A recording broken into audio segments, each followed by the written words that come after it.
RDC Monde ezali sanga ya ba Congolais pona Congo. Na kati ya RDC Monde ba diaspora basangani baye na mosolo na bango po ete batonga mboka na bango lokola bikolo mosusu batonga oyo ya bango. Yambalo oyo bandeko na ngai ba diaspora ba décider, diaspora ya Congo décider ezokita na minute oyo plus de 70 000 c'est quoi? Plus de 70 000 francs na kati ya compte poto koka kosala ba projet na biso.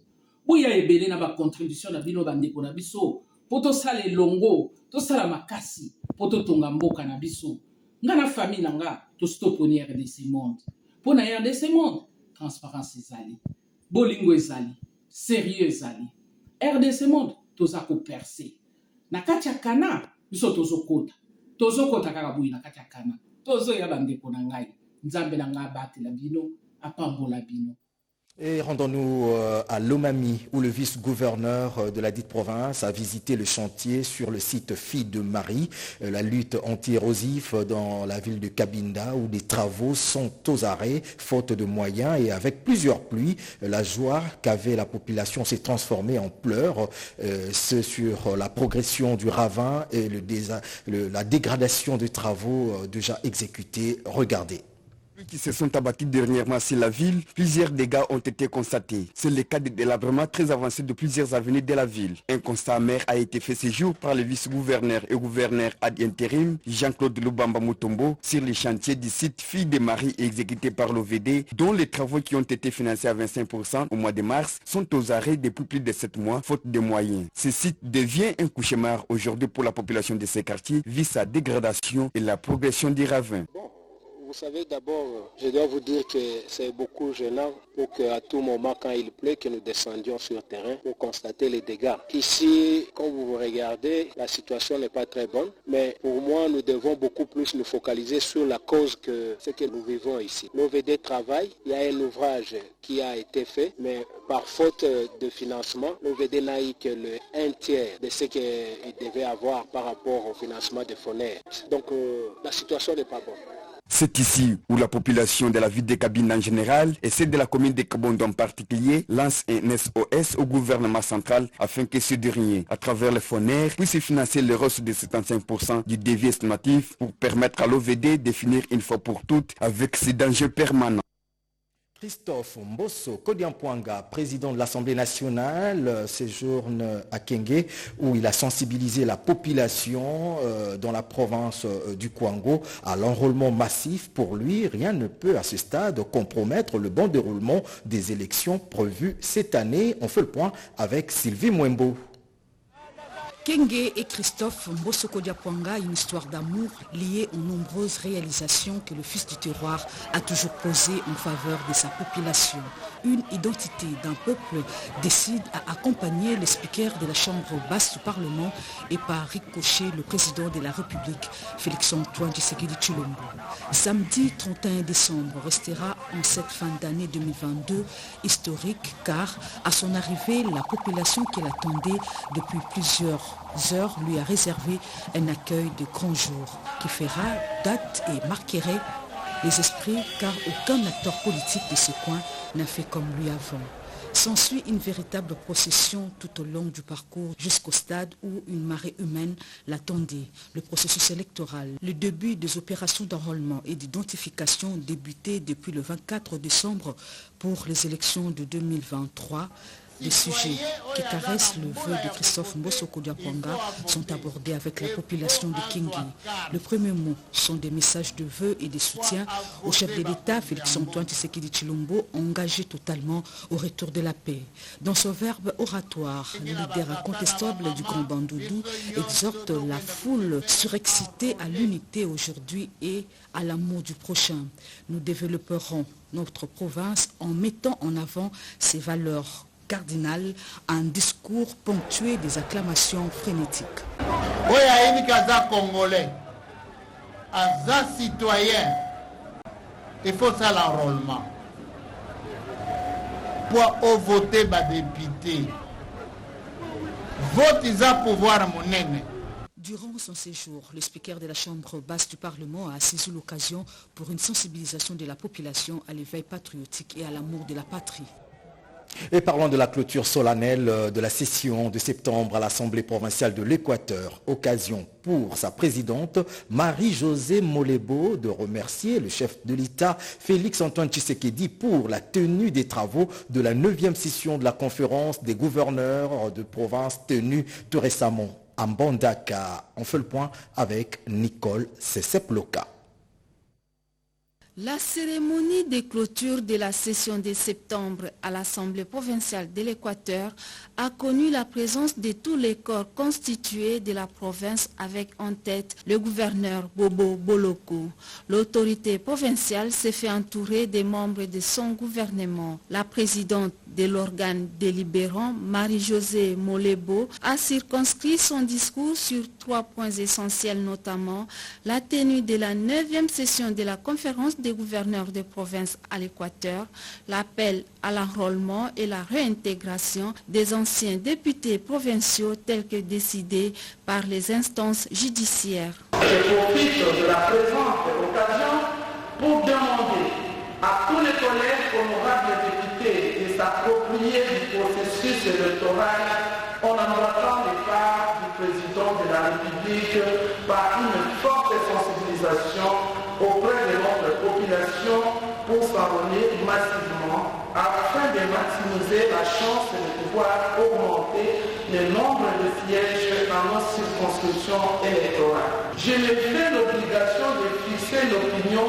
sur le dossier de réhabilitation par la haute cour des députés autrefois invalidés. À noter que les élus provinciaux de l'Équateur ont doté la province d'un budget réaliste au cours de cette session. Parlons femmes. GEDROF sensibilise les femmes sur l'importance que revêt leur participation au processus électoral en RDC. Les femmes sont appelées à s'enrôler en grand nombre pour voter pour les femmes, une sensibilisation que mènent plusieurs femmes leaders pour avoir un nombre élevé des femmes au Parlement. Reportage signé Christine Lenzo. Cette descente des membres du GEDROF dans la commune de Kimbanseke, c'est pour sensibiliser les femmes de ces coins sur leur participation au processus électoral. Ces réseaux genre et femmes qui militent pour les droits des femmes voudraient qu'il y ait plusieurs femmes dans la sphère des prises de décision, comme l'a signifié Claudine Yoka du GEDROF. Nous sommes venus sensibiliser les mamans, plus les mamans de la commune de Kimbanseke, qu'elles aillent s'enrôler. Et nous avions montré aux mamans l'avantage de s'enrôler et pour qu'à la fin que nous ayons beaucoup plus un grand nombre de femmes candidates et après nous allons voter pour les femmes. Notre objectif était de renforcer la capacité de la femme et de sensibiliser la femme d'aller d'abord s'enrôler pour que nous votions pour les femmes. Et j'ai senti que le message a été bien capturé par des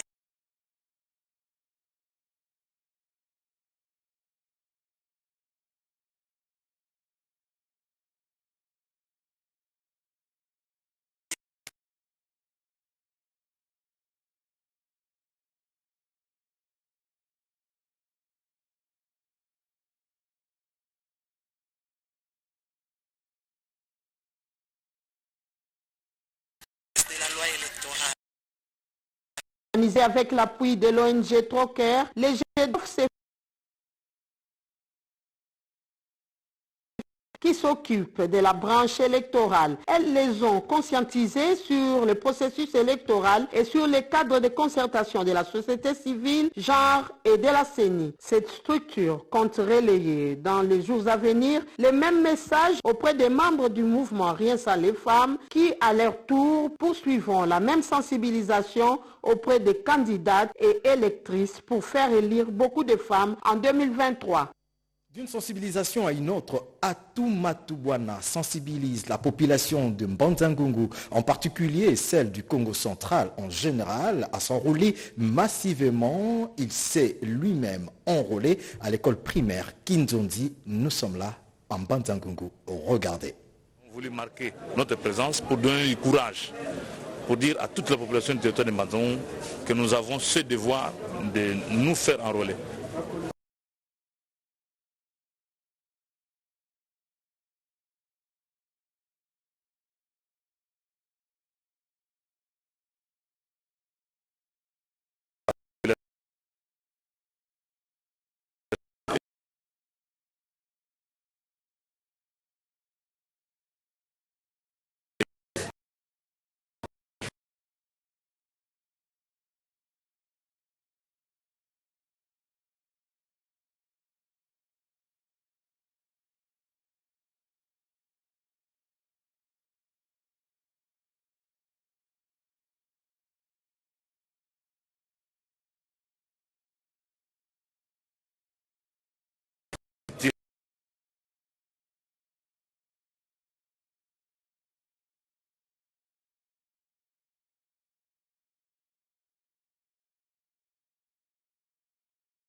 concours rédactionnel de Diane Balaka. Merci de l'avoir suivi. À très vite. Au revoir.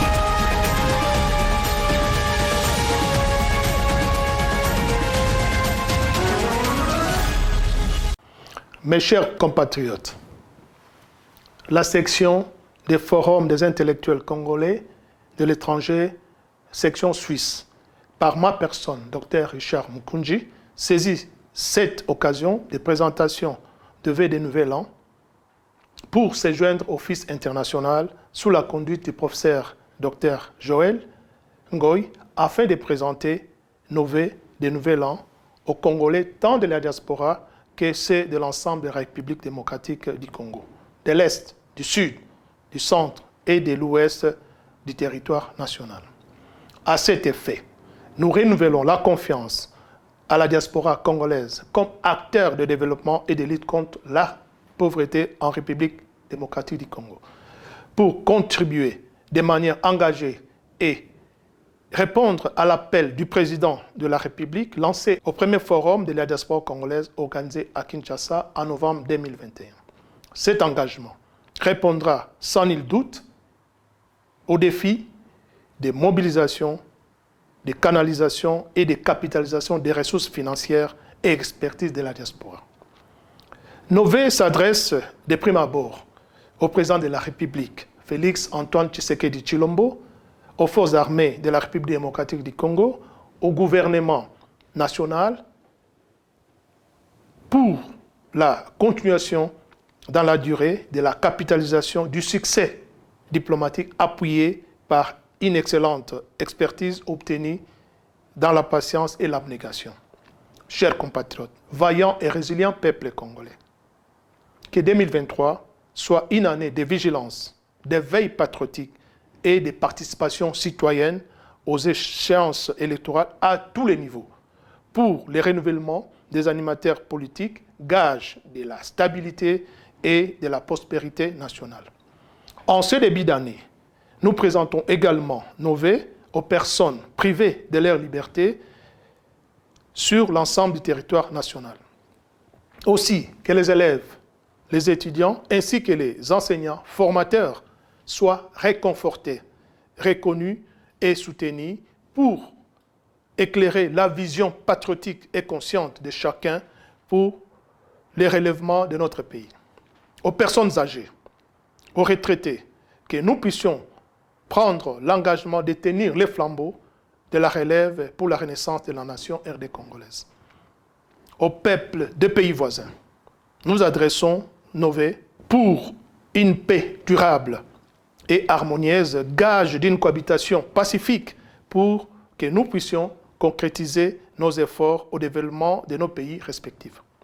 Les fils suisses vous souhaitent pour cette année 2023 de concrétiser tous des grands projets et de trouver encore et toujours de nouvelles inspirations pour le devenir de notre cher et beau pays. Chers compatriotes, vaillants et résilients peuple congolais, que vos vœux les plus chers se réalisent. Nous vous souhaitons une heureuse année pleine de joie et de sérénité. Que vive la nation congolaise.